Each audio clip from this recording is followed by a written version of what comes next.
Dan saya bisa begini karena emak saya yang seorang petani.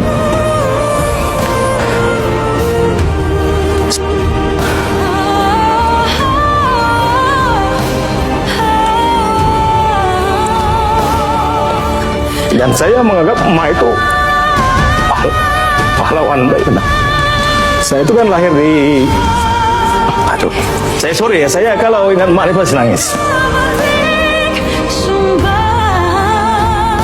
Saya sekolah SD bukan nggak mau pakai sepatu, tapi memang nggak ada sepatu. Ya, saya pulang SD. Kalau orang mungkin bermain ya, saya pulang SD. Kalau nggak bertugas di rumah untuk masak, saya mesti ke kebun. Masya Allah, luar biasa. Apa arti emak dalam? Saya kalau lihat ini Bapak, saya mau nangis sebenarnya. Kenapa Pak? Iya, saya ini kan lahir dari desa tertinggal Mbak Yohana. Jadi emak saya itu petani. Kerjanya hanya nanam padi dan nanam kopi. Ya, saya itu kan lahir di... saya kalau ingat emak ini pasti nangis. Saya ini kan lahir di desa tertinggal. Ya, nama desanya itu Palak Siring di Kecamatan Kedurang, Bengkulu Selatan. Desa ini sangat terpencil di kaki Bukit Barisan.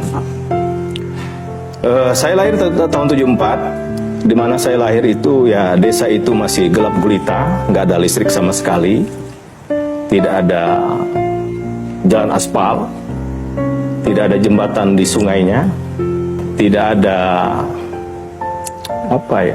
pusat-pusat ekonomi.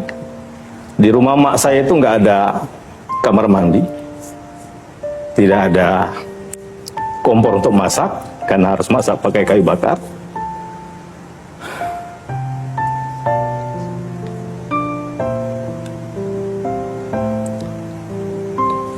Dan saya menganggap emak itu pahlawan baik.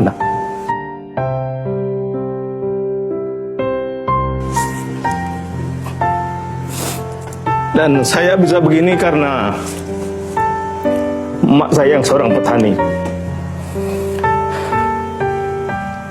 Saya sekolah SD bukan nggak mau pakai sepatu, tapi memang nggak ada sepatu. Ya, saya pulang SD. Kalau orang mungkin bermain ya, saya pulang SD. Kalau nggak bertugas di rumah untuk masak, saya mesti ke kebun, membantu mak di kebun kopi, merumput, metik kopi, pulangnya menggotong kayu bakar. Kalau lagi musim bersih rumput, ya saya ikut bersih rumput di sawah, nanam padi. Kalau pulang karena mungkin di rumah nggak ada sayur, saya cari sayur pakis di pinggir-pinggir sungai.